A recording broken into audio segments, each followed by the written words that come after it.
Bonjour à tous et bienvenue. Habituellement, le Real est considéré comme l'un des clubs travaillant le mieux en Europe sur la dernière décennie.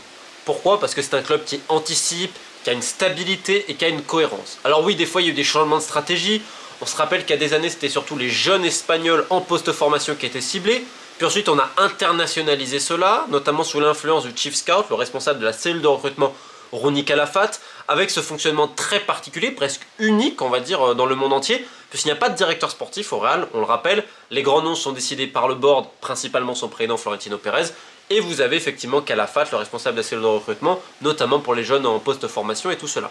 Mais globalement, il y avait une hiérarchie, tout le monde connaît sa position, avec un entraîneur qui n'influence pas trop, notamment sur la politique de transfert, même s'il peut avoir quelques volontés parfois, c'était le cas de Zidane, et encore, on ne lui avait pas donné tout ce qu'il attendait, même si par exemple, un hasard, c'était lui qui l'avait ardemment demandé. Mais bref, on comprend la logique, avec tout le reste, vis-à-vis de la gestion financière et tout. Globalement, le Real, c'était très bien. Sauf que cet été, la succession d'erreurs de la Casablanca, elle est complètement inhabituelle. Et là, on se demande même la question s'ils ont travaillé comme ils avaient l'habitude de le faire. Parce que ce n'est pas possible de faire autant de bévues. De là à dire que c'est pour ça que la Casablanca se prend 4-0 à domicile au Bernabéu face au Barça, non. Néanmoins, quand tu fais n'importe quoi pendant des mois, à un moment donné, tu le payes. Et bien sûr, aujourd'hui, on entend que tout va bien, donc Carlo Ancelotti vous dira que ça fait 48 ans qu'il est dans le football, il ne faut pas s'inquiéter. Et comme d'habitude, en termes de communication, c'est silencieux stampa, tout va bien dans le meilleur des mondes, et on va utiliser les relais médiatiques du Real pour faire croire que tout va bien dans le meilleur des mondes. Alors, il n'y a pas de problème, c'est normal, c'est un club qui a toujours voulu être très tranquille, très stable, et je le comprends, quelque part, c'est l'ADN du Real de Pérez, on va dire cette force tranquille. Ok, il n'y a pas de souci. Sauf qu'en réalité, c'est un peu plus compliqué que ça. Quand je vous dis que c'est un club qui anticipe, si vous regardez, il y a toujours très peu de mouvements, hein, et tu le sais, des mois à l'avance, ils anticipent bien et tout. Mais là, c'est une catastrophe. C'est-à-dire que était prévu le recrutement d'un défenseur central. Et donc, ils étaient à fond sur Lenny Yoro. On l'a expliqué cet été en juin, quand même, hein, où ça sentait mauvais comme pas possible, parce qu'il y a 50 000 personnes autour de Lenny Yoro, il y a eu les changements d'agent, vous avez vu l'attente, le rabatteur de Jorge Mendes, le machin, le ci, le là. Tu sens que le dossier, il va être très compliqué. Alors oui, tu as même été le joueur pour la finale Ligue des Champions et tout, mais quand tu travailles le dossier, si Calafat il travaillait ses dossiers, parce que là il a carrément pas travaillé, tout de suite tu dis oulala, il y a trop de gens autour, à un moment donné c'est compliqué. Et tu sais très bien qu'Olivier Létang à Lille, il veut le pactole. Alors il rêvait, parce que même le PSG avait dit mais c'est impossible. D'ailleurs ils étaient passés plus loin, ils étaient passés avec les propriétaires. Et il faut qu'ils partent à United à un prix qui est absolument hors du marché, avec je ne sais pas de combien de commissions et de gens autour. Bref, c'était un deal qui sentait mauvais du début à la fin. Sauf que toi, tu vas au bout parce que tu dis ah mais le joueur au pire on le fera gratuit l'année prochaine. Sachant que Lille avait besoin de vendre impérativement, donc non seulement t'anticipes mal vis-à-vis de Lille, t'anticipes mal vis-à-vis de l'entourage, vis-à-vis de tout ce qui s'est passé autour du joueur, et troisièmement derrière, tu fais partir Nacho, et Rafa Marine, tu le vends à Naples. Donc tu fais partir 2 de tes centraux, et t'en recrutes 0. Et en plus de ça, en pré-saison, ton jeune Martinez, qui était au Rouvinil A, tout le monde dit monts et merveilles, il se pète les croisés.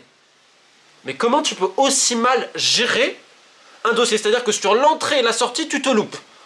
C'est absolument pas digne du Real et honnêtement personne n'a été habitué à autant d'amateurisme. Deuxième point, ce sont les caprices présidentiels. Alors on sait que Pérez, de temps en temps, notamment dans le passé quand même, c'était un petit peu calmé, époque galactique, il avait ses volontés et parfois il outrepassait les desiderata de l'entraîneur. Là c'est vrai qu'avec Ancelotti ça lui va bien parce qu'Ancelotti en fait il s'adapte à tout. Il dit pas grand chose et quelque part ça permet des fois au président de faire son joueur et tout. Alors on se rappelle même à l'époque, hein, déjà il l'avait refait avec Gareth Bale, mais Bale, même si c'est vrai que sur la fin, bon, entre les blessures, peut-être un peu le manque d'intérêt, etc. et tout, ça a été plus compliqué. Néanmoins, ça a resté l'homme des finales, des grands moments, et il a aussi eu quand même de très bonnes phases à Madrid. Donc, même si ça n'a pas été star comme vous voulez, on peut pas dire non plus que ça a été un flop absolu. Donc là, avec Mbappé contre vents et marées, il va le faire, on l'avait déjà expliqué. Il a le plus gros salaire du club. Alors, pas d'énormément, mais il l'a quand même, avec une grosse prime à la signature. Le premier problème, il est là. C'est-à-dire qu'un vestiaire se définit par un équilibre, une harmonie. Et dans cette harmonie, le premier point, c'est de répondre à ton statut, sportivement et financièrement. C'est un des premiers points dans un vestiaire, c'est combien il gagne. Et combien tu te situes par rapport à la hiérarchie. Donc si lui, il a le meilleur salaire, sur le terrain, il doit être bon. Et tu t'en fous après qu'il ait quelques passes droits. Je veux dire, quand CR7, il avait quelques passes droits, Messi à Barcelone, Michael Jordan au Chicago Bulls, quand tu fais gagner ton équipe et que t'es bon, mais tout le monde s'en tape. Sauf que là, on rappelle le coup de la préparation, Bellingham, l'année dernière, il l'a fait. Il en vomit même visiblement avec les séances de Pintus. Là, bon, préparation tronquée, on lui accorde et tout. On annonce qu'ils vont faire une deuxième finalement. Tout ce que je vous ai annoncé. Parce qu'à un moment donné, il va falloir se remettre au boulot quand même, ce qui n'a pas été le cas. Mais si sur le terrain, le mec... Mais là, vous imaginez ses coéquipiers après hier? Alors c'est triste hein, pour le joueur, mais à un moment donné, il faut aussi se remettre au boulot, très clairement. Et là, encore une fois, Peresso, il a fait l'autruche où il n'a pas voulu voir, mais quand tu te renseignais, oui, il y avait plein d'histoires extrasportives à Paris. Et c'est pas moi qui vais vous dire que la direction du Paris Saint-Germain sont des saints, loin de là. Hein. Mais à un moment donné, il n'y a pas que le Paris Saint-Germain qui est responsable. Et quand tu veux pas voir, tu te dis, ok, il va sortir de Paris, ça va être bon. Attention à la toxicité des gens autour de lui. Parce que déjà, ça commence, oui, c'est la faute de tel, de tel, de tel, de tel. Et donc, vu que sportivement, tu n'arrives pas à répondre aux attentes pour le moment, on verra peut-être. Hein. Pérez a l'espoir. Comme je vous dis, on est toujours tout va bien, méthode couée, tout va bien, il va retrouver le niveau, etc. Bah, c'est ce qu'il faut suivre parce que tu vas retrouver un équilibre. Parce que là, le problème plus grand, c'est que quelque part, tu donnes un statut d'intouchable, le joueur un petit peu du président, on l'a vu qu'il y a quelques petits passe-droits, et je te parle même pas pour les enlever sur le terrain, mais surtout, en fait, Ancelotti, là maintenant, tactiquement, il sacrifie l'un de ses meilleurs joueurs de l'an passé, Bellingham, tactiquement, notamment pour un autre, qui, sur le terrain, pour le moment, ne répond pas aux attentes. Donc l'équilibre, il est pas bon, et on a vu plusieurs gestes de frustration, etc. Et je peux vous dire, on peut faire des photos pour Instagram et tout, en interne, c'est normal que c'est tendu, parce que tu as des mecs qui veulent tout gagner au niveau individuel, les ballons d'or, etc. Vous en avez un actuellement qui ne joue pas à son poste et qui n'est pas mis dans les circonstances qu'il faut, alors que l'année dernière, il fait une top saison, qui est Bellingham. Vous avez Vinicius qui risque d'avoir le ballon d'or et beaucoup s'inquiètent parce qu'ils disent oh là là, ça crée des petites jalousies, des petits ça. Mais encore une fois, Vinicius, bon, c'est vrai, le début de saison, on est un peu plus compliqué. Alors, c'est vrai que contre Dortmund, on n'est pas non plus trop inquiet. On sait que quand le parfum de la Ligue des Champions arrive, normalement, il est là. Mais le problème, c'est que vous avez un mec qui va être ballon d'or, vous avez Bellingham qui veut le ballon d'or, qui depuis l'année dernière veut une revalorisation salariale. Et vous croyez que les autres, ils l'acceptent comment? Ils disent ouais, mais le plus gros salaire, c'est lui. Donc si lui, il attend, moi, je mérite plus. Donc c'est là, en fait, quand tu fais venir une star où c'est dangereux, c'est que si le mec répond pas aux attentes, bah les autres vont commencer à réclamer plus pour leur statut. Et là, c'est pourquoi je parlais du problème de complémentarité d'équilibre, c'est que derrière, offensivement, là, vous avez quasiment 3 intouchables. C'est-à-dire que c'est très dur pour Ancelotti de les sortir à 30 minutes de la fin. Hein. Sortir Bellingham, Vinicius ou Mbappé à 30 minutes de la fin, compliqué, hein, vu les statuts et les prérogatives des uns et des autres. Problème sur le banc, t'as des mecs comme Brahim, tu mets où? Et quand t'as Rodrigo qui est là et qui joue, c'est toujours lui qui va sortir en premier. Vu les états d'âme et le spleen du mec depuis un petit moment, tu te dis, lui, pareil, il peut avoir un certain ressentiment, parce qu'en plus, il joue pas vraiment son poste, moi je suis un ailier gauche, etc. Donc là, on arrive sur un problème de complémentarité sportive, parce qu'en fait, tu te rends compte que t'as personne qui peut vraiment jouer à droite, que le seul réellement c'est Brahim, et que Brahim, aujourd'hui, dans la circonstance actuelle, il peut prétendre à 10 minutes. Ce qui ne va pas en accord avec son statut. Arda Güler, alors ça, début de saison un peu compliqué, mais quand même, quand t'as vu les rentrées l'an dernier, quand tu vois avec la Turquie, etc., tu vois qu'il y a quelque chose, bah, tu le mets où? Et tu fais sortir qui? Donc le problème, c'est que quand t'as deux mecs comme ça, ok, là t'en rajoutes un troisième, avec un statut particulier, et que le troisième, il est pour le moment pas aux attentes, ça fait que tu perturbes l'équipe, à la fois au niveau financier, à la fois de la hiérarchie, et des prérogatives sportives. Donc dans le même temps, il y a plein de mecs qui doivent changer de position, on a vu un Kamavinga était à gauche, Bellingham t'es pas... Donc en fait, ton équipe, tu l'as pété, parce qu'en plus, ton effectif est mal composé, t'as beaucoup aujourd'hui de joueurs offensifs, t'en as énormément, t'as un seul neuf final, c'est Hendrick, le petit jeune, d'ailleurs ne joue quasiment plus maintenant, mais ce qui fait que les autres, bah, c'est toujours des joueurs de côté, et t'as l'impression que ça fait un peu doublon. Alors que le milieu est un peu dépeuplé de certains profils, puisque t'as pas remplacé Kroos, et que t'as Tchouaméni, où il y a quand même un gros point d'interrogation, où le club est quand même assez déçu, et l'été prochain, ils se disent que s'il n'y a pas une amélioration, ils testeront le marché pour voir où ça va aller. Et le truc, c'est qu'aujourd'hui, t'as que des indéboulonnables, avec, on l'a dit en défense centrale, t'es dépeuplé, en plus t'as ajouté des graves blessures, Carvaral, Alaba qui s'est repété, etc. Donc en effet, c'est dur parce que là, t'es dépeuplé et t'as pas vraiment de jeunes qui montent, parce que notamment ton meilleur, Martinez, celui qui était annoncé, en tout cas c'est pété les croisés. On sait qu'Ancelotti, c'est pas non plus la politique de faire ça, et là il essaye de tâtonner, ce qui est pas évident. Alors, on peut reprocher un certain immobilisme tactique qui, en effet, se marie mal avec certains joueurs. Et en effet, les égos, là, il est peut-être meilleur pour les gérer, mais quand on te met autant d'obstacles, là honnêtement, c'est pas évident de coacher le Real.